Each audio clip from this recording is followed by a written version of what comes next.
फिर वो क्या कह रहा था वो, पुत्र में पुत्र ही आत्मा है, इस बात को उसने कहा था। किसने कहा था ये बात? अधिप्राकृत व्यक्ति ने। ठीक है, अपने पुत्र में प्रेम प्रदर्शित करते हुए, क्योंकि पुत्र के नष्ट होने पर मैं नष्ट हो जाऊंगा, पुत्र के पुष्ट होने पर मैं पुष्ट होता हूँ। अर्थात इस अनुभव के आधार पर मैं कह सकता हूँ कि पुत्र ही आत्मा। तब अगले चार वाक आए, चार वाक ने उनका खंडन किया, बोले सब ऐसा पुरुषो अन्न रसमय है। ये जो पुरुष है वह अन्न रसमय है, अर्थात अन्न के विकार से अथवा रस के विकार से यह पुष्ट नष्ट होता है ना। ठीक है, इसका इसकी वृद्धि इत्यादि होती है।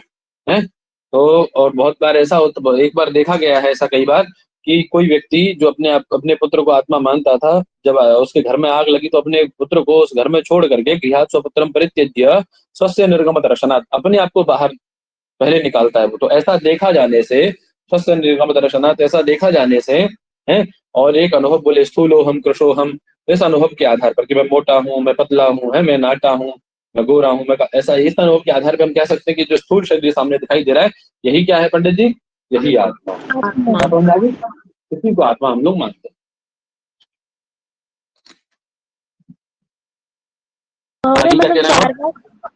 चारवाक इसका मतलब कि महोदय सूक्ष्म शरीर, स्थूल शरीर को मानते हैं, मतलब आत्मा। आगे चार वाक और भी हैं, दो तीन चार वाक हैं आगे। प्रथम चार वाक स्थूल शरीर को, द्वितीय चार वाक आए अगले अपर चार वाक।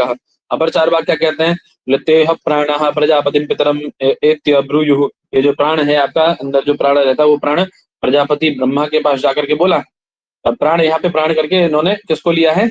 इंद्रियों को लिया है ना, इंद्रियों, इंद्रिया ना, ये जो इंद्रियां हैं आपकी, ये जाकर के प्रजापति के पास जाके बोली कि मतलब हमें कौन श्रेष्ठ है, उसके श्रेष्ठता इत्यादि का वर्णन करिए। है, तो इस श्रुति के आधार पर इंद्रियों के अभाव में शरीर चलनाभाव, बोले इंद्रियां यदि नहीं होंगी शरीर में तो शरीर चल भी नहीं पाएगा। है, ये 10 इंद्रियां हैं आपकी, यदि ये शरीर में से एकादश इंद्रियां निकाल दी जाए तो शरीर चल पाएगा, गति कर पाएगा? नहीं कर पाएगा। तो बोले इस श्रुति के आधार पर, और इंद्रियों के बिना, इंद्रियों के अभाव में शरीर में चलना अभाव होता है, इसके आधार पर, है ना। और एक अनुभव किया है, बोले काणो हम बधिरो हम, है, मैं काना हूं, मैं बहरा हूं, मैं गूंगा हूं, ऐसा करके इस अनुभव के आधार पर हम ये कह सकते हैं कि स्थूल शरीर आत्मा नहीं है। तो कौन आत्मा है? बोले इंद्रियाड़ी आत्मा, इंद्रियां ही। कौन आत्मा है पंडित जी? इंद्रिय आत्मा है। आगे अपर चार वाक आए, एक और चार वाक आए इनके बाद में, वो क्या कहने चार वाक महाराज? अन्योन्यतरात्मा प्राणमय। ये जो इनसे अतिरिक्त, अर्थात आप जो बता रहे हैं स्थूल शरीर, पुत्र या इंद्रियां, इनसे अतिरिक्त जो प्राण है ना वही आत्मा, प्राणमय आत्मा, प्राण ही आत्मा है। इस श्रुति के आधार पर हम कह सकते हैं कि प्राण के अभाव में जो आपकी इंद्रियां हैं, उन इंद्रियों में भी चलना अभाव होता है। अर्थात शरीर आपके पास है, इंद्रियां हैं आपके पास, लेकिन यदि उनमें प्राण नहीं हो, शरीर में यदि प्राणाभाव है, तो प्राणाभाव होने से क्या होगा पंडित जी? प्राणाभाव होने से क्या होगा? बोलो। शरीर है ना, शरीर चल ही नहीं सकता, वो इंद्रियां भी कार्य नहीं करेंगी, शरीर पड़ जाती है, जैसे शरीर में से प्राण निकल जाए। है, तो जब अंत्य कर्म किया जाता है व्यक्ति का, तो उस समय उसके शरीर में इंद्रियां भी होती हैं, आपकी नहीं होती इंद्रियां? बताओ। विद्यमान, और इंद्रियां विद्यमान तब भी रहती हैं, लेकिन वो क्यों नहीं चल पाता, गति क्यों नहीं कर पाता है? फिर वह आपका जो शरीर है वह गति क्यों नहीं कर पाता?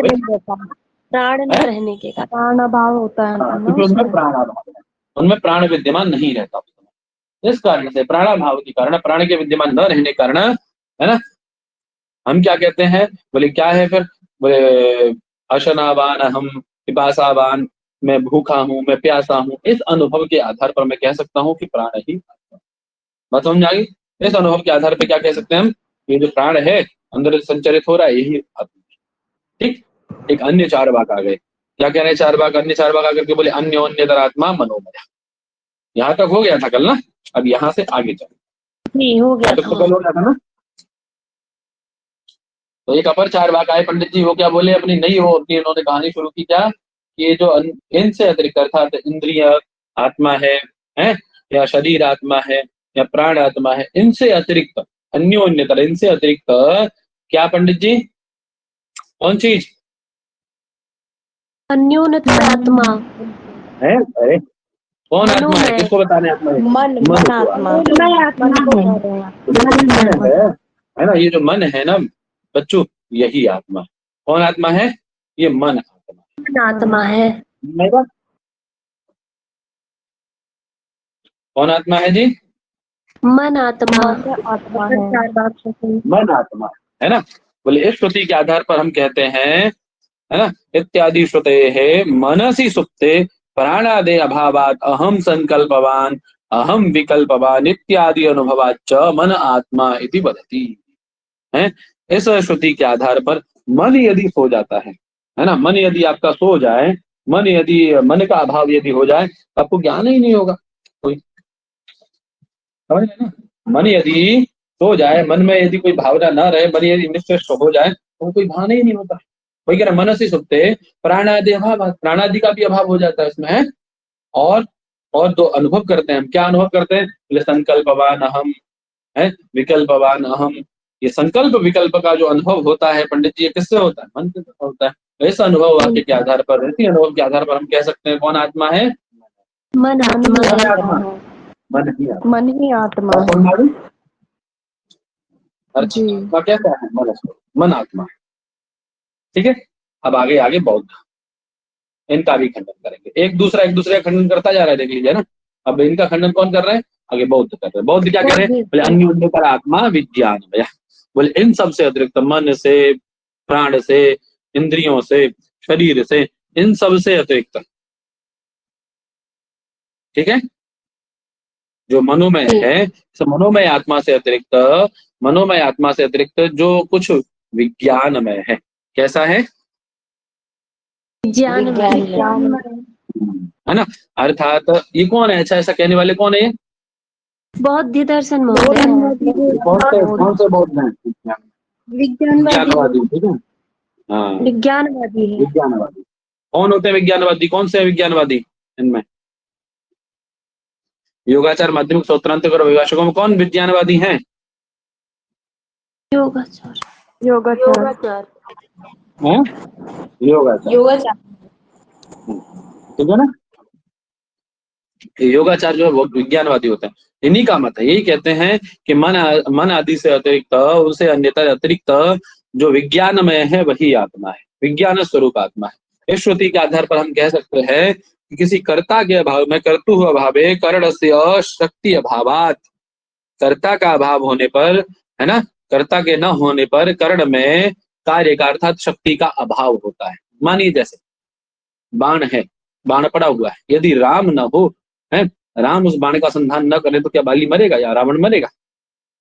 नहीं मरेगा। तो कर्ता के अभाव में यदि कर्ण है, तो उस कर्ण में भी शक्ति का अभाव होता है। कर्णस्य शक्ति अभावात, कर्तु अभावे कर्णस्य शक्ति अभावात, कर्तु के, कर्ता के अभाव में कर्ण में शक्ति का अभाव देखा जाता है ना। तो उसी के आधार पर हम कह सकते हैं, है ना। और अनुभव वाक्य बोले कौन से? अहम कर्ता अहम भोक्ता। इस अनुभव वाक्य के आधार पर हम कह सकते हैं कि जो विज्ञान अर्थात बुद्धि है वही क्या है आपकी? विज्ञान ही क्या है? बात समझ में आ गई? यही आत्मा है।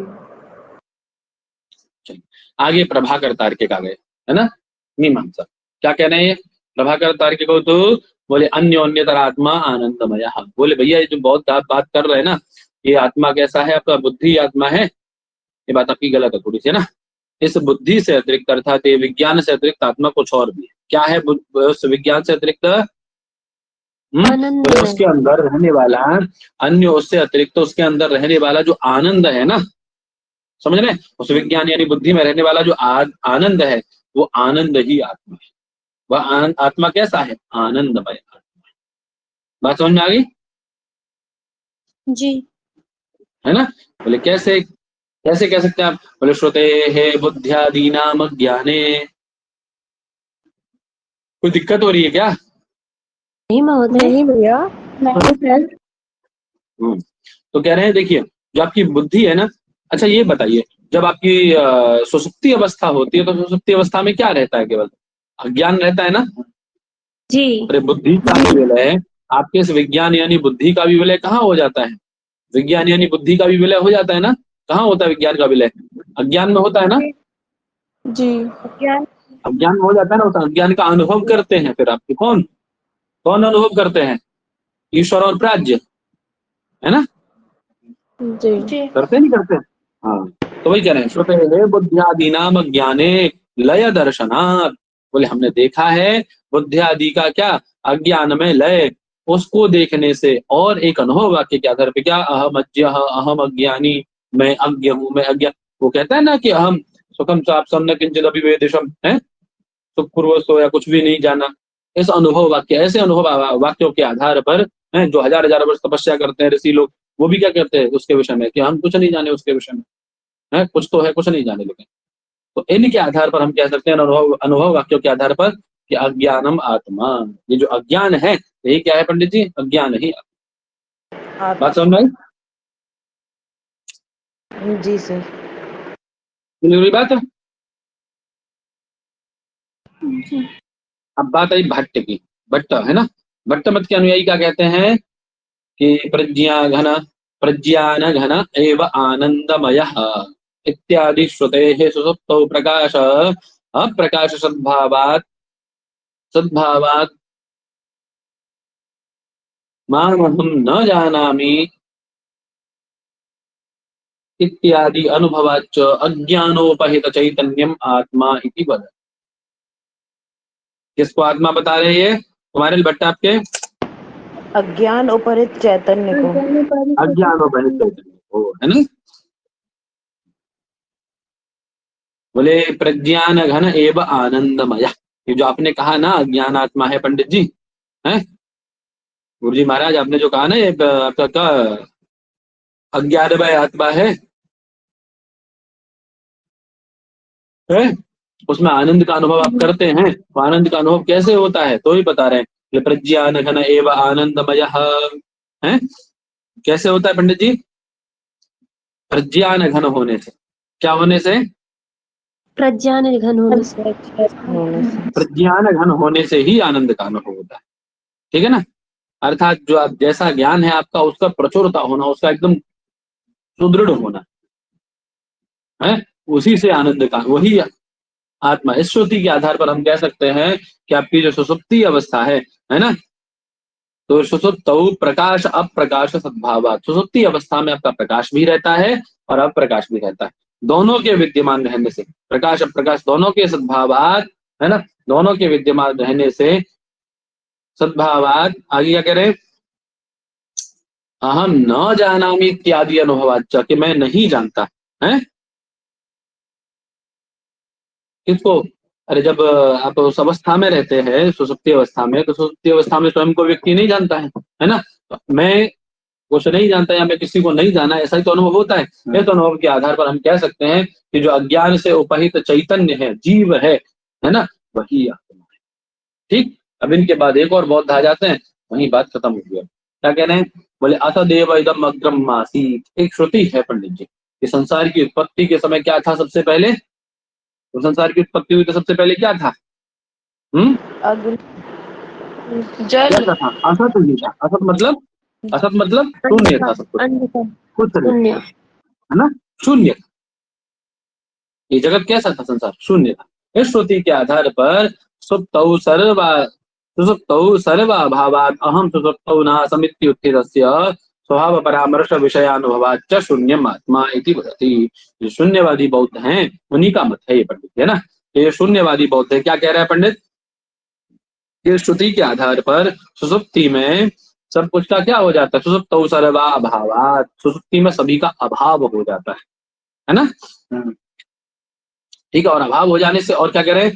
बोले सुसुप्तौ नासमिति उत्थितस्य स्वभावात् परामर्श विषयात्, और बोले जो सोकर उठा हुआ व्यक्ति है वो क्या कहता है कि जो सोया है ना, जो अनुभव किया, जो सो रहा था मैं, वो मैं नहीं था, है ना। ऐसा उठे हुए उस व्यक्ति के स्वभाव परामर्श के आधार पर हम क्या कह सकते हैं कि जो शून्य, क्योंकि वो शून्य की चेतना में चला जाता है जिस समय व्यक्ति सोता है।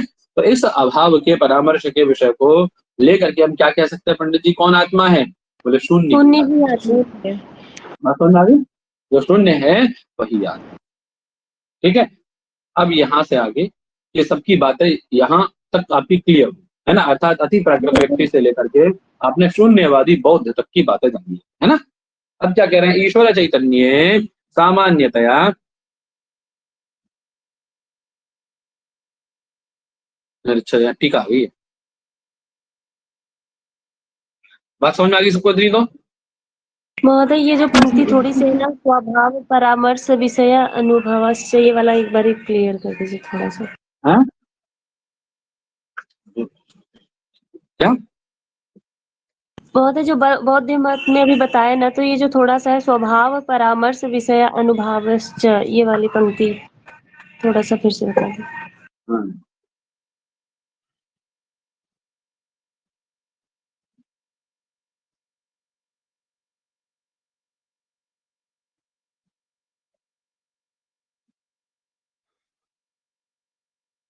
सुसुप्तौ सुसुप्ति अवस्था में न असमिति उत्थितस्य स्वभाव परामर्श विषयानुभवाच्च। एक सोया हुआ व्यक्ति जब सो के उठता है, सुसुप्ति अवस्था में जब सो करके उठता है सुसुप्ति अवस्था के बाद में, तो वो क्या कहता है कि मैं नहीं था, ऐसा अनुभव उसको होता है? जो सुसुप्ति अवस्था थी उसमें मैं था ही नहीं, मुझे तो कुछ अनुभव हुआ ही नहीं है। ऐसे अनुभव के आधार पर, ऐसे अनुभव परामर्श के आधार पर, विषय अनुभव के आधार पर हम कह सकते हैं कि शून्य ही आत्मा है।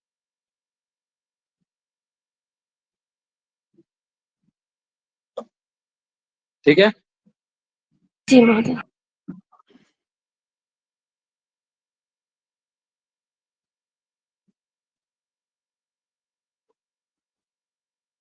यहां से आया, यहीं से ना कह रहे हैं एतेषां पुत्रादीनाम अनात्मत्वम उच्यते। अब ये आपको क्या बताया जाएगा? पुत्र से लेकर के यहाँ शून्य पर्यंत सब में अनात्मत्व की सिद्धि। सभी ने अपने अपने मत में आत्मा सिद्धि की। कोई पुत्र को आत्मा मानता है, कोई शरीर को, कोई इंद्रिय को है, कोई प्राण को, कोई बुद्धि को, कोई मन को, ऐसा करके सब अलग अलग आत्मा मान रहे हैं ना अपना अपना। जी सब कोई अज्ञान, कोई अज्ञान चैतन्य को, कोई शून्य को, ऐसे सब अलग अलग अपनी आत्मा का सबका अपना अपना डेफिनेशन है। सबकी अपनी अपनी सबने अपना अपना कंट्रीब्यूशन दिया है ना, अपने तरीके से कंट्रीब्यूट किया सबने। लेकिन अब ये कह रहे हैं कि सब अनात्मा है कोई, क्योंकि अभी देखिए पूर्व वाले का उत्तर वाले ने खंडन कर ही दिया है?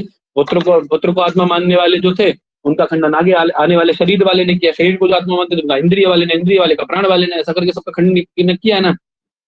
है अब हम यदि शून्य वाले का खंडन करते तो सबका खंडन एक तरफ से हो जाएगा फिर, क्यों जी? लेकिन हम उसका तो खंडन करेंगे, साथ में सबका एक साथ करेंगे। कैसे? तो क्या कह रहे हैं एतेषां पुत्रादि नाम अनात्मत्वम उच्यते। अब ये यहाँ पे क्या कहा जा रहा है कि जितने भी पुत्रादि में अनात्मत्व की सिद्धि बताई जा रही है। अनात्मत्व मतलब ये आत्मा नहीं है, ऐसी सिद्धि की जा रही है। कह रहे हैं एतैहि अति प्राकृतादि वादिभिः उक्तेषु श्रुति युक्त अनुभव आभासेषु पूर्वोक्त श्रुति युक्त अनुभव आभासानाम उत्तरोत्तर श्रुति युक्त अनुभव आभासैः आत्मत्व बोध दर्शनात् पुत्रादीनाम अनात्मत्वम स्पष्टमेव। समझिएगा, लंबी पंक्ति है पंडित जी, एक एक शब्द का अर्थ बता कर, एक एक शब्द का अर्थ बता कर लाऊंगा ऊपर से, ठीक है? एतैहि अति प्राकृत आदि वादी भी। अति प्राकृत व्यक्ति जो सबसे पहला आपका था, वो अति प्राकृत व्यक्ति था। आवाज आई मेरी? जी जी अति प्राकृत, अति प्राकृत व्यक्ति था ना जी। ये किसने पुत्र को कहा था? है? क्या कह रहे हैं? महोदय जिसने पुत्र को आत्मा माना था, अति प्राकृत। हाँ, कह रहे हैं इनका, इन सभी का है ना, वादि भी उक्तेषु श्रुति युक्त, और सभी ने देखिए श्रुति युक्त अपने अनुभव आभासों को कहा है। सभी ने श्रुति की डेफिनेशन, श्रुति का प्रमाण दिया और फिर अनुभव आभास भी बताए। कोई ऐसा तो है नहीं जिसने अनुभव भी बताया और श्रुति को भी बताया, दोनों बातें लेके चलें, वही करें। श्रुति से युक्त अनुभव आभासेषु पूर्वोक्त श्रुति युक्त अनुभव आभासानाम।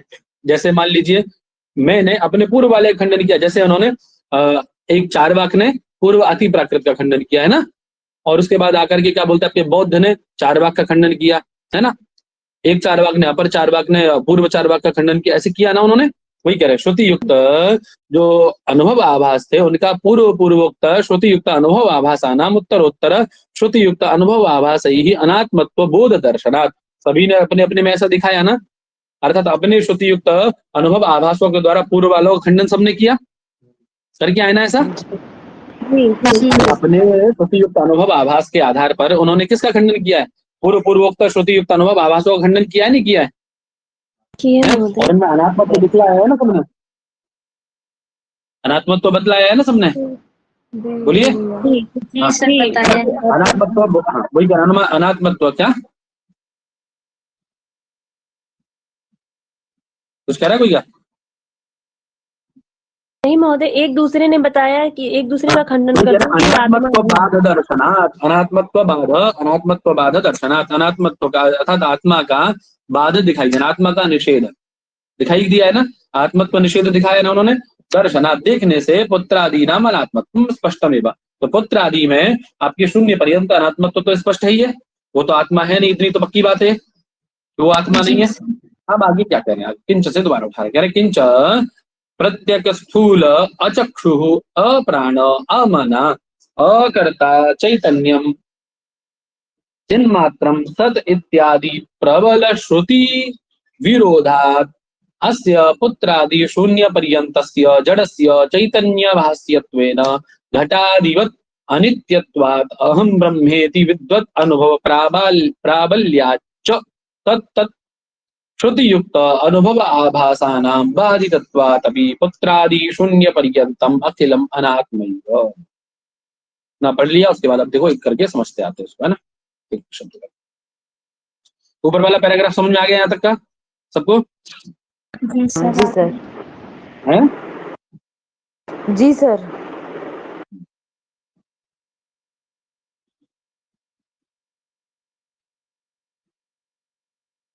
क्या कह रहे हैं, किंच प्रत्यक स्थूल अचक्षु अप्राण अमाना अकर्ता चैतन्य चिन्मात्रम सद इत्यादि प्रबल श्रुति विरोधात, जो आपने बातें कही ना पुत्र से लेकर के शून्य पर्यंत तक की, है ना, आपने श्रुति युक्त वचन दिए, लेकिन हम भी जो वचन दे रहे हैं ये भी सब कैसे हैं, श्रुति युक्त है ना, प्रत्यक स्थूल अचक्षु इत्यादि जो हम वो दे रहे हैं ये भी कैसे हैं, ये सब भी कैसे हैं, है ना, ये भी सब कैसे है, श्रुति युक्त है। और श्रुति युक्त होने से, एक मिनट रुकिएगा,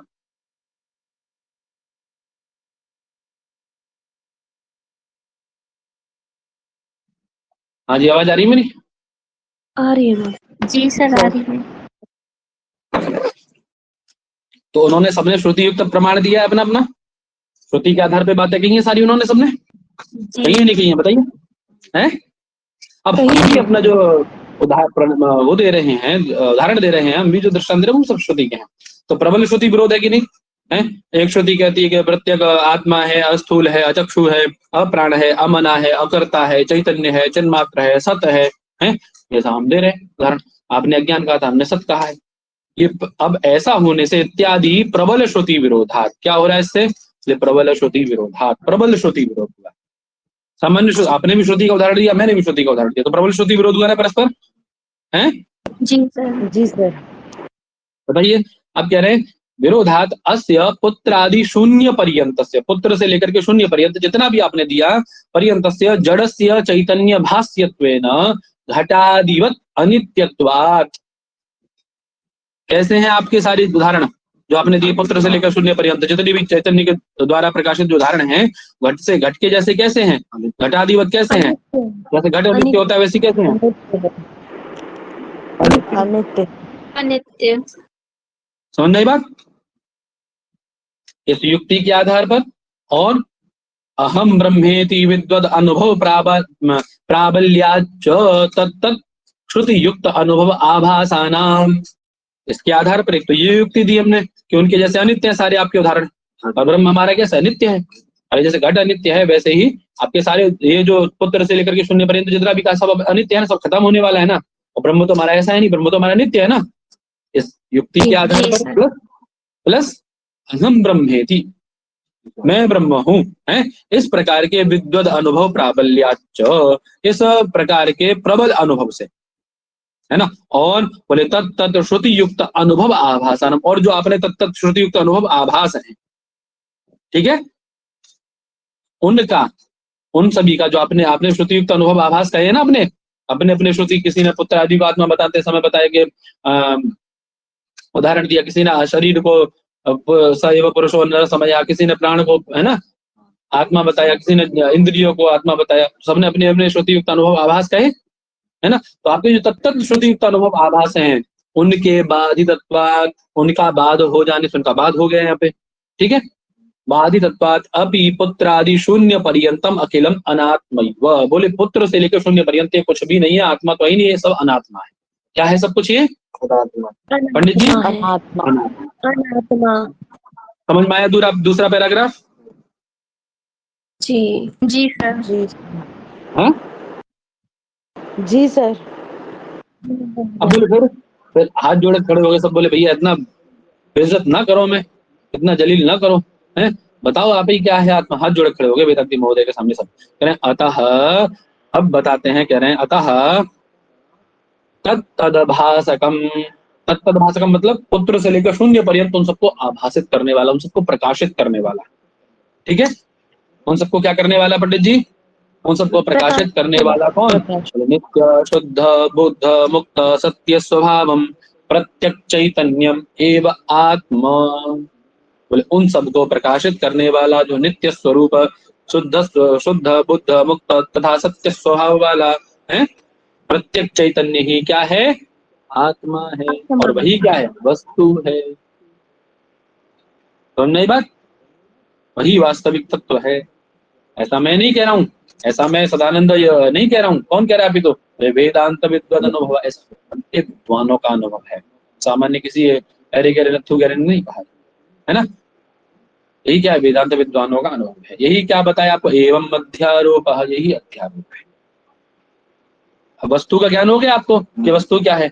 अब वस्तु का ज्ञान हुआ। अब वस्तु में आपने जो वस्तु का आरोप, ये जो आपने पुत्र से लेकर शून्य पर्यंत क्या है सारा, अरे पुत्र से लेकर शून्य पर्यंत क्या है? आप जो आत्मा माने बैठे थे जिसको भैया, ये सभी ये सब है ना। अब आपने इस पे क्या कर रखा था? ये वस्तुओं का इनका आरोप कर रखा था ना, वस्तु रूपी इस ब्रह्म पे। वास्तव में नित्य शुद्ध बुद्ध मुक्त सत्य स्वभाव इस प्रत्येक चैतन्य पे आपने क्या कर रखा था? पुत्र आदि से लेकर शून्य पर्यंत का आरोप कर लिया था आपने, जैसे रज्जु पे सर्प का आरोप कर लेते हैं। क्यों जी? यही तो अध्यारोप है पंडित जी।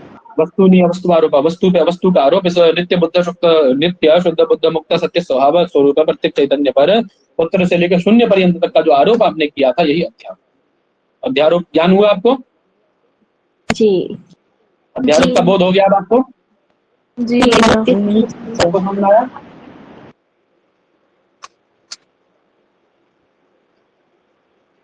पाठ समझ में आ गया सबको अच्छे से? ना जी आ गया सर। एक एक व्यक्ति को ना जी महोदय।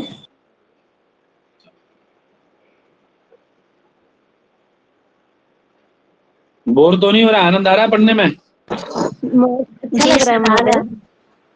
बहुत आनंद है अभी गुरुजी। देखो, हाँ अध्यारोप अब खत्म हुआ आपका, क्योंकि हमने नियम क्या पढ़ा था? वहां जो शिष्य जब पहुंचा था आपका अधिकारी ये गुरु के पास में, तो गुरु सह गुरु परम कृपया अध्यारोप अपवाद न्यायेन एनम उपदिशति, ऐसा आपका वाक्य आया था, है ना। वह गुरु परम कृपा से अपनी आशीर्वाद से उसको शिष्य को क्या करता है? अध्यारोप अपवाद न्यायेन, अध्यारोप अपवाद न्याय के द्वारा उस शिष्य को ये विद्या का उपदेश करता है। इस विद्या का ब्रह्म विद्या, ब्रह्म है ना। विद्या। तो अध्यारोप तो आपने जान लिया, वस्तु पे वस्तु का आरोप, नित्य नित्य शुद्ध बुद्ध मुक्त सत्य स्वभाव स्वरूप जो चैतन्य प्रत्येक चैतन्य ब्रह्म है, उस पर आपने जो पुत्र से लेकर शून्य पर्यंत का जो आरोप किया हुआ है, वही क्या अध्यारोप है। अब अपवाद क्या है पंडित जी? अपवाद बता रहे हैं। अपवादो नाम रज्जु विवर्तस्य सर्पस्य रज्जु मात्रत्ववत् वस्तु विवर्तस्य अवस्तुनो अज्ञानादि प्रपंचस्य वस्तु मात्रत्वम। हिंदी में समझ लो पहले, फिर अपवाद नाम है पंडित जी, जैसे रज्जु है ना आपकी रस्सी, आपने रज्जु में सर्प का ज्ञान कर रखा है, ये आपका क्या है? अध्यारोप है। लेकिन जिस दिन प्रकाश होगा उस कमरे में, जिस समय आप प्रकाश करेंगे, तो आपको क्या ज्ञान होगा? सर्प का जो सर्पत्व रूपी जो अज्ञान था वो नष्ट होगा, और वास्तविक रज्जु का स्वरूप ज्ञान हो जाएगा ना आपको। ये तो रज्जु ही है भाई, ये ज्ञान होगा ना आपको कि ये तो रज्जु है, ये तो सर्प है ही नहीं है। यही अपवाद है। यही क्या है? अपवाद। है ना, वही कह रहे हैं। रज्जु विवर्तस्य सर्पस्य, रज्जु का जो विवर्त स्वरूप सर्प में परिणित हो गया है, जो आपको सर्प का सर्पत्व की भावना उसमें हो गई है, सर्पत्व का जो ज्ञान उसमें हो गया है पंडित जी, है जो भ्रांति हो गई है आपको, ठीक है, उसमें केवल किसका ज्ञान? रज्जु मात्रत्व, केवल रज्जु मात्र का ज्ञान हो जाना, उसमें केवल यही ज्ञान होना कि हाँ अरे सर्प नहीं है, ये रज्जु ही है। समझ में आई बात?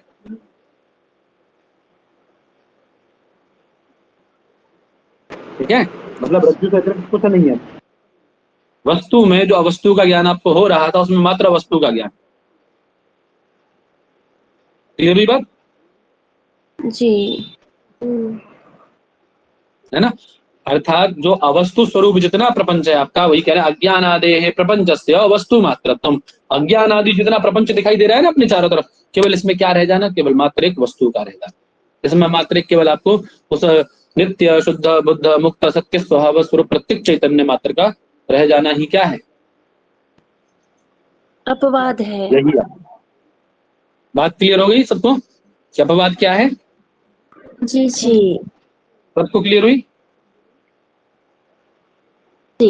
अब केवल रज्जु बोलो विकार, ये विकार क्या है और विवर्त में अंतर क्या है? तो बता रहे हैं सतत्वतः अन्यथा प्रथा विकार इत्युदीरत अतत्वतो अन्यथा प्रथा विवर्त इत्युदारत। ठीक है? सतत्वतः अन्यथा प्रतीति क्या कहलाती है पंडित जी? विकार कहलाती है।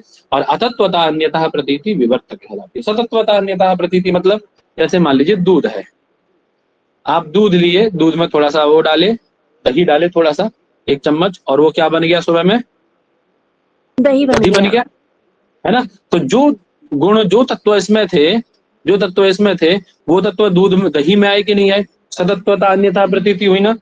अरे सतात्विक प्रतीति हुई नहीं कि नहीं? बताओ, जी। सतात्विक भी परिणाम हुआ ना? है? अर्थात किसी वस्तु का तत्वयुक्त, सतत्व तत्वयुक्त किसी अन्य स्वरूप में विपरिणित हो जाना ही क्या कहलाता है? विकार कहलाता है। ठीक है? जैसे दूध का दही या दूध का पनीर बन जाना है। दूध से पनीर बनाओगे तो क्या है? वो सतात्विक प्रतीति है ना, अन्यथा प्रतीति? बताओ, जो शुक्ल इत्यादि गुण उसमें थे वही इसमें आ गए, जो प्रोटीन उसमें था वो प्रोटीन इसमें आ गया। नहीं आया? आगे महोदय। आया सर। है ना? तो सतात्विक अन्यथा प्रतीति क्या कहलाती है? विकार कहलाती है। और अतात्विक अन्यथा प्रतीति क्या कहलाती है? विवर्त कहलाती है। जैसे रज्जु का सर्प में जाना, रज्जु में सर्पत्व की प्रतीति होना। तो देखिए, जो रज्जु में गुण है क्या वो सर्प में आते हैं? बताओ। है? अच्छा बताओ, शुक्ति में रजत का प्रतीत होना क्या है? विकार है या विवर्त है? विवर्त।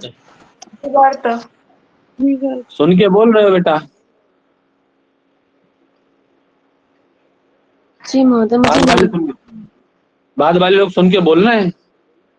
इसमें अतत्व उत्पन्न हो रहा है गुरुजी। बाद वाले लोग सुन के बोल रहे हो? अच्छा बताओ। दूसरा क्वेश्चन सर। हाँ, आटे में पाउडर की प्रतीति होना क्या है? ये है? कोई व्यक्ति है वो पाउडर लगाने के बड़े शौकीन थे, अब उनको मैदा वाला आटा, अरे सुन लो पहले, फिर समझ में नहीं आता। बहुत बोलती है लड़की बीच में, ये सुनती नहीं है, फिर कहेगी समझ में नहीं आया। बहुत पक पक पक पक बोलती है बीच में। सुनो पहले अच्छे से। कोई व्यक्ति है वो पाउडर लगाने के बड़े शौकीन है, बड़ा शौक, पाउडर कहीं भी जाते पाउडर लगा के जाए।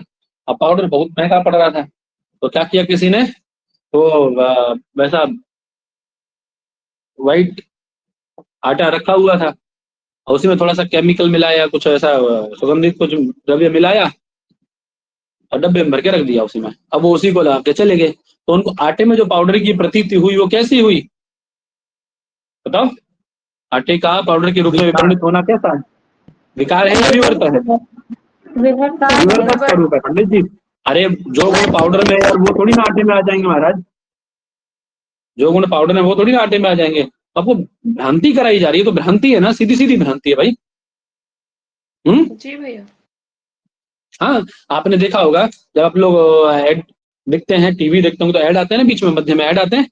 आपने देखा वो आइस क्यूब डालते हैं, आइस क्यूब जो होते हैं वास्तव में वो आइस क्यूब नहीं होते, वो कोई कांच के ऐसे क्यूब्स होते हैं, कांच के क्यूब होते हैं ना, तो ऐड बनाने में यूज किया जाता है उनका, कांच के क्यूब होते हैं। अब उन कांच के क्यूब को कोई लाके आपके पानी में डाल दे, है ना, और पानी आपका ऐसा एकदम है, और वो लाके रख दे ऐसे कांच के गिलास में आपके सामने पानी, और वो कांच वाले क्यूब्स पड़े उसमें, और आप समझे कह रहे तो ठंडा पानी, आप दूर से देख के बोले भैया हम ठंडा पानी पीते गला लग जाता है, हमको नॉर्मल पानी ला दो। तो आपको ये जो भ्रांति हुई उस नॉर्मल पानी में जो आइस क्यूब के कारण, ये आइस क्यूब है कांच के क्यूब में, वो क्या है? विकार था या विवर्त था? विवर्त। विवर्त था। विकार उसे कहते हैं जहां सतात्विक अन्यथा प्रतीति होती है। सतात्विक मतलब तत्व के साथ। समझ में आ रही बात? और जिसे पानी में अपना ही प्रतिबिंब दिखाई दे वो है? मतलब कहीं पे अपना प्रतिबिंब ही दिखाई दे, वो विकार होगा या विवर्त होगा ना वो? वो इन दोनों में से कोई नहीं होगा। ना तो विकार है ना विवर्त है। हेलो महोदय, हाँ बोलो। बर्फ से अगर पानी बन जाए तो उसको क्या माने? है? बर्फ से अगर पानी बन जाए तो उसे क्या माने? प्रतीति यार उसका तब बर्फ से पानी नहीं, पानी से बर्फ। बोलिए, पानी से बर्फ बनती है नहीं? पानी से बर्फ बनाते हो ना, तो सब क्या है? अच्छा हाँ बताओ, चलो अच्छा प्रश्न किया, अच्छा प्रश्न है। पानी से बर्फ बनाना क्या है बताओ? कहाँ है शिवानी, बताओ। विकार। विकार है। विकार होगा। विकार होगा महोदय, क्योंकि हाँ, वो तो विकार होगा, जलीय विकार है ना? क्या है ये? जल में विकृत, आपने विकृति उत्पन्न की, वो बन गया विकार है। यहाँ पे रूप अरे उसमें वो गुण लेके आ रहे हैं ना भाई। अरे जो पानी में शीतत्व इत्यादि गुण वो बर्फ में भी जा रहे हैं आपके, ऐसा तो है नहीं जा रहे हैं। सारे गुण उसमें जा रहे हैं। अभास्वर शुक्ल, वो भी अभास्वर शुक्ल, सारी चीजें उसमें जा रही है, नहीं जा रही है?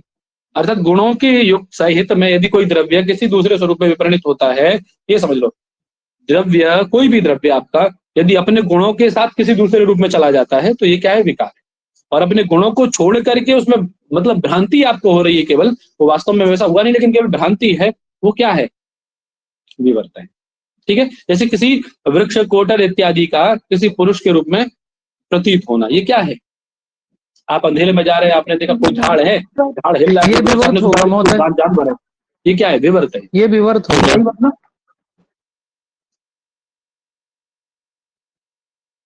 ठीक है? जैसे कुत्ते में, अब कोई कुत्ता है बहुत मोटा, एकदम मोटा ताजा कुत्ता है, उसमें आपने भेड़िए का ज्ञान कर लिया, तो देखो भेड़िया है, उसका स्वरूप ऐसा ही था, आपने भेड़िए का ज्ञान कर लिया, ये क्या है? विवर्त है। विवर्त है, विवर्त महोदय। है ना?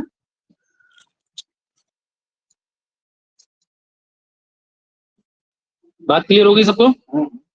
विकार विवर्त समझ में आ गया अच्छे से? जी महोदय। कैसे भी घुमा फिरा के इससे प्रश्न पूछा जाए तो समझ में आना चाहिए, है ना? हर तरीके समझा दिया है। कह रहे हैं एतत् भोगायतनम चतुर्विध सकल स्थूल शरीर जातम भोग्य रूप अन्न पानादिकम एतत् आयतन भूत भूः आदि चतुर्दश भुवनानि आयतन भूतम ब्रह्मांडम च एतत् सर्वमेतेषां कारण रूपम पंचीकृत भूतमात्रम भवति। अब जैसे आपने उत्पत्ति, सृष्टि उत्पत्ति की प्रक्रिया पढ़ी थी ना अभी, सबसे पहले आपके पंचीकृत भूत होते हैं। पंचीकृत भूतों से क्या उत्पन्न होता है आपका? बोलिए। पंचीकृत से पंचीकृत है? अपंचीकृत से पंचीकृत उत्पन्न होता है। हाँ, अभी उल्टा बोल रहा था कोई, तो आप ही बोल रहे थे उल्टा कि पंचीकृत से अपंचीकृत, अपंचीकृत से पंचीकृत होता है बेटा, बहुत मार खाओगे। हाँ, तो अपंचीकृत महाभूत से पंचीकृत महाभूत, पंचीकृत से क्या उत्पन्न हुआ था आपका?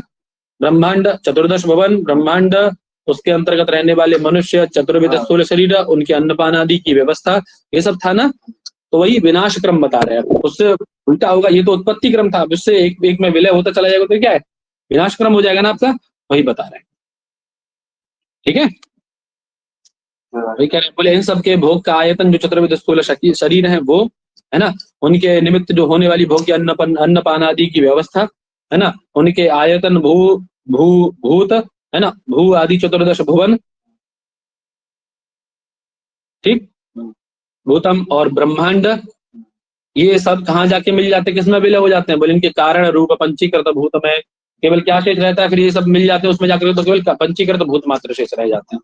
ठीक है? अब क्या है? एतानी शब्दादि विषय सहितानी, ये जो पंचीकृत भूत हैं अपने शब्दादि विषयों के साथ में किसमें मिल जाते हैं जाकर के? पंचीकृतानि भूतानि अपंचीकृत, वही कह रहे हैं, है ना? शब्दादि विषय सहितानि पंचीकृतानि भूतानि सूक्ष्म शरीर जातम च एतत् सर्वम एतेषां कारण रूपम अपंचीकृत भूतम। और क्या शेष रहता है? केवल अपंचीकृत भूत मात्र शेष रहता है। ठीक है? अर्थात अपंचीकृत भूत हाँ वही पहुंच रहे जी हैं, महोदय। वही पहुंच रहे हैं, हाँ वही पहुंच रहे हैं। जी जी। अपंचीकृत महाभूत से दो चीजें उत्पन्न हुई थी, पंचीकृत महाभूत और सूक्ष्म शरीर। ठीक है, तो ये जो पंचीकृत महाभूत और इनके शब्द आदि जो विषय हैं उनके साथ और तथा सूक्ष्म शरीर के साथ में ये जाकर के अपने कारण रूप किसमें मिल जाते हैं, अपंचीकृत महाभूत में मिल जाते हैं। और क्या शेष रहता है, केवल बोले कारण रूप अपंचीकृत भूत मात्रम भवति, केवल कारण रूप अपंचीकृत भूत मात्र शेष रहता है। ठीक है, आगे कह रहे हैं एतानी सत्वादि गुण सहितानि अपंचीकृतानि। अभी जो अपंचीकृत सत्वादि गुण से युक्त होते हैं जब भी, है ना, कृतानि अपंचीकृतानि उत्पत्ति व्युत्क्रमेण, जैसे उत्पत्ति हुई थी ना आपकी, आकाशात वायु, आकाश से वायु, वायु से अग्नि, अग्नि से जल, जल से पृथ्वी। कुछ कम रह गया, आप नहीं, आकाशाद वायु वायु वायु आकाशात वायु, वायु से अग्नि, वायु से अग्नि, अग्नि अग्नि से जल, जल से पृथ्वी। अब वही कह रहे हैं, ये उत्पत्ति थी ना, ये उत्पत्ति क्रम था। अब वही कह रहे हैं ये जो अपंचीकृत है, अपंचीकृतानि तो उत्पत्ति व्युत्क्रमेण, उत्पत्ति के व्युत्क्रम अर्थात उल्टे क्रम से, अर्थात पृथ्वी जल में जाएगी, जल अग्नि में मिल जाएगा, अग्नि वायु में विलय हो जाएगी, वायु आकाश में विलय होगा। ठीक है ना, वही कह रहे थे कारणभूत अज्ञानोपहित, केवल कौन रह जाएगा शेष, कौन रह जाएगा, किससे उत्पन्न हुआ था आकाश, किससे उत्पन्न हुआ था पंडित जी,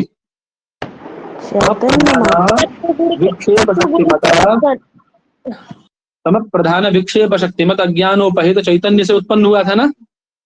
तो केवल क्या शेष रह जाएगा, वही कारणभूत अज्ञानोपहित चैतन्य मात्रम भवति, है ना।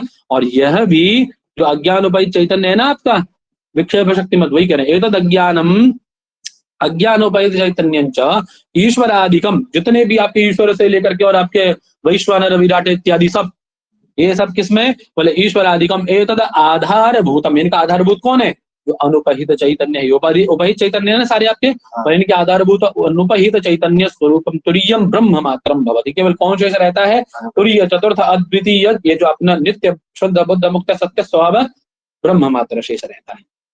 सबका विलय कहाँ हो गया, ब्रह्म। क्रम समझ में आ गया सबको? जी सर। कक्षा के अंतिम में एक बार और देख लेंगे इस क्रम को, ठीक है।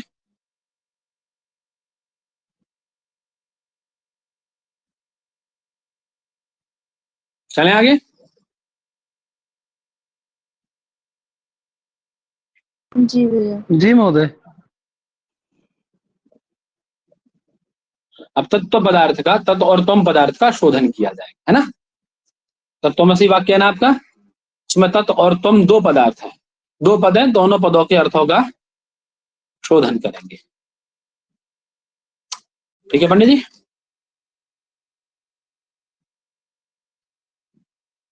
कह रहे हैं आभ्याम, ये जो आपने अध्यारोप अपवाद पढ़ा, इस अध्यारोप अपवाद के द्वारा तत् और त्वम पदार्थ शोधनम अभी भवति, तत् पदार्थ और त्वम पदार्थ का शोधन भी होता है। शोधन मतलब स्पष्ट होता है, उनका भी स्पष्ट प्रतिपत्ति होती है, स्पष्टीकरण होता है, सिद्ध होता है। तथा ही जैसे अज्ञानादि समष्टि एतदुपहितम सर्वज्ञत्वादि विशिष्ट चैतन्यम एतद अनुपहितम च एतत्त्रयम तप्ताय पिंडवत एकत्वेन अवभासमानम तत्पदवाच्यार्थो भवति। ये जो आपकी अज्ञान की जितनी समष्टि है, पहले भी कुछ छूट गया है क्या? क्या छूट गया? थोड़ी सी छूट गई महोदय। कहाँ छूट गया है? कुछ नहीं छूटा है भाई, इसे कह रहे ये तो आया, देखो ये टीका लिख रही है उसके, बस अपवाद विचार समाप्त, नहीं तो है। हाँ जी जी भैया, ये टीका ही तो खत्म हुई है, ब्रह्म मात्र होते हैं, बस यही तो है, ये तो है। वहां से आगे देखो तत्व पदार्थी तो आता है इसके बाद में। कह रहे अज्ञान आदि समष्टि, अज्ञान की जो समष्टि है आपकी, ठीक है भाई, आवाज आ रही मेरी?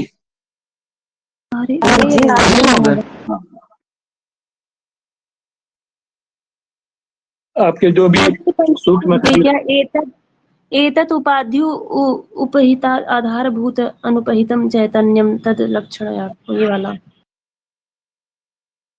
नहीं छूटा है। दोबारा बोलो। है एतद उपाध्यु उपहित आधारभूत मन उपहितम चैतन्यम करके जो ये महोदय है, तद लक्ष्यार्थो भवति, ये वाली पंक्ति छूटी है क्या? तब उसके बाद अज्ञान लास्ट में है ना उससे। ये लड़की पागल हो गई है। ये क्या लिखा है यहाँ पे? सर ये इसके नीचे है, वही क्या लिखा है? तो। ये तो बहुत नीचे है अभी। सर वही तो, यही इसके नीचे। हो रही है नहीं छूटा है। सर हमारे पास बुक है, क्रम सही है, चलो। हम बुक से अरे मिला नहीं छूटा, पता है मुझे। अरे महाराज नहीं छूटा है, पता है मुझे। कह रहे अज्ञान आदि समष्टि एतदुपहितम सर्वज्ञत्वादि विशिष्ट चैतन्यम। अब देखिए, आपकी अज्ञान की समष्टि के विषय में कह रहे हैं। समष्टि करके किसको लेना है आपको? तो जो आप सबसे पहले ईश्वर को पढ़े थे, उसके बाद में सबसे अंतिम में किसको पढ़े? अज्ञान, हिरण्यगर्भ, ईश्वर, हिरण्यगर्भ और अंतिम कौन सा था आपका? वैश्वानर। ठीक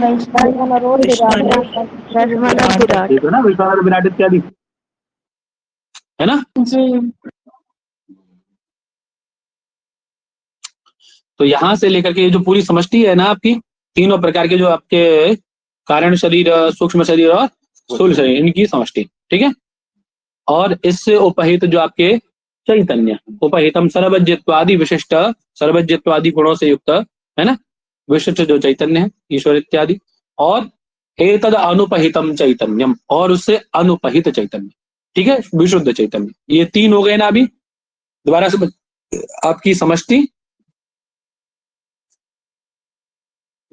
ठीक है। उस समष्टि से उपहित चैतन्य, ठीक, और उससे अनुपहित चैतन्य। कितने हो गए?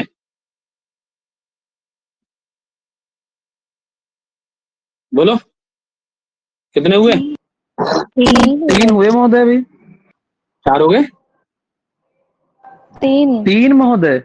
सब 3 हुए। हाँ देखो 4 हो गए, देखो। नहीं भैया 3 है। 4 नहीं हुए, 3 हो गए। चल, है ना, 3। तो कह रहे हैं ये तीनों एतत्रयम् तप्ताय पिंडवत्, तप्त पिंड के जैसे, लोह पिंड के जैसे, एकत्वेन अवभासमानम तत्पद वाच्यार्थो भवति। एकत्वेन अवभासित होते हुए, एकत्वेन अभिन्न प्रतीत होते हुए किसके वाच्यार्थ होते हैं? तत्पद के वाच्यार्थ होते हैं। किसके वाच्यार्थ होते हैं पंडित जी? तत्पद के वाच्यार्थ होते हैं। तत्पद के वाच्यार्थ होते हैं, ठीक है। अब दूसरे पे आ जाओ। कह रहे एतद उपाधि उपहित आधारभूतम अनुपहितम चैतन्यम। अभी जो उपाधि है ना आपकी, है, ये जो आपकी उपाधियां हैं, उन उपाधियां और इनसे जो उपहित चैतन्य है ना, जो आपके ये जो ईश्वर इत्यादि जो भी है ना, समष्टि वाले, है ना, उपहित, उनका जो आधारभूत कौन? अनुपहित चैतन्य, तुरीय, है ना। वह तत्पद से क्या बनता है? तत्पद का लक्ष्यार्थ होता है। आप ये समझ लीजिए, वाच्यार्थ और लक्ष्यार्थ का मतलब समझते हैं?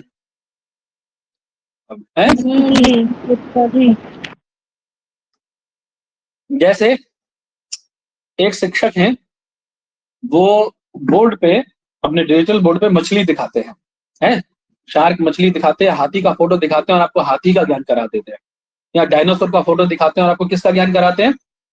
डायनासोर का ज्ञान करा देते हैं ना, कि ये डायनासोर ऐसे दिखते थे। तो ना तो डायनासोर आपने देखे ना हमने देखे, केवल एक क्या है, एक अवधारणा बनाते हैं ना आपके मन में, वो कि आप फोटो को देख करके उसका ज्ञान कर लेते हैं ना। तो वाच्यार्थ कौन है? वो फोटो वाला डायनासोर। और लक्ष्यार्थ कौन है? जो असली के डायनासोर अब से 5000 या कितने हजार वर्ष पहले हुआ करते थे। बात समझ में आ रही है ना? अब ऐसे ही यदि आपको परमात्मा का विवेचन करने लगूं, है, बोले सहस्र शीर्षा पुरुष, ऐसा करके आपको विवेचन करने लगूं उसका, कि वो 1000 सर वाला, ऐसा करके उसका विवेचन करने लगूं, तो जिसका मैं विवेचन कर रहा हूं वो क्या है? आपके मन में जो अवधारणा बन रही है, वाच्या। और जिसको आप लक्ष्य किया जा रहा है, परम पिता परमात्मा, वो क्या है? लक्ष्य। ऐसे ही करके समझ में आ रही बात ना? बात समझ में आ रही है सबको? जी सर। हाँ, चलिए आगे क्या कह रहे हैं? कह रहे अज्ञान आदि व्यष्टि। अब अज्ञान की जो व्यष्टि है आपकी, उस व्यष्टि से उपहित, जैसे यहाँ बताया था ना, समष्टि, समष्टि से उपहित चैतन्य और अनुपहित चैतन्य, उसी प्रकार से व्यष्टि, उपाधि, उससे उपहित चैतन्य, अल्पज्यत्वादि आपके जो प्राज्य इत्यादि है ना, विशिष्ट चैतन्य, और उससे अनुपहित चैतन्य, तीनों मिलकर के तप्त पिंड के जैसे अभिन्न प्रतीत होते हुए, है ना, त्वम पद के वाच्यार्थ होते हैं। ये तत्पद के वाच्यार्थ थे, ये वृष्टि वाले त्वम पद के वाच्यार्थ होते हैं। और इन उपाधि, ये जो आपकी उपाधि है, उस उपाधि से उपहित जो चैतन्य है उसका आधारभूत कौन? अनुपहित चैतन्य, है ना, जो प्रत्येक आनंद तुल्य चैतन्य है, वह त्वम पद से लक्ष्यार्थ होता है। ठीक है, तो बात समझ में आ गई, एकदम क्लियर है सारी लाइन, चारों लाइन क्लियर हुई? तत्पद का वाच्यार्थ कौन, तत्पद का लक्ष्यार्थ कौन, त्वम पद का वाच्यार्थ कौन और त्वम पद का लक्ष्यार्थ कौन? क्लियर है सबको? जी। हाँ जी सर। आगे चलें, कितना ही रखें, बोलो। महोदय इतना ही रखिए, इसको रिवीजन करते रहे, हम कभी कर लेंगे। समझ लीजिए, ठीक ठीक ठीक ठीक ठीक ठीक जी ठीक। भैया। जी भैया, ज्यादा दिन का पाठ नहीं रह गया है, एक दिन में एक दिन का महावाक्यार्थ वर्णन होगा और एक दिन में अंतिम पाठ खत्म।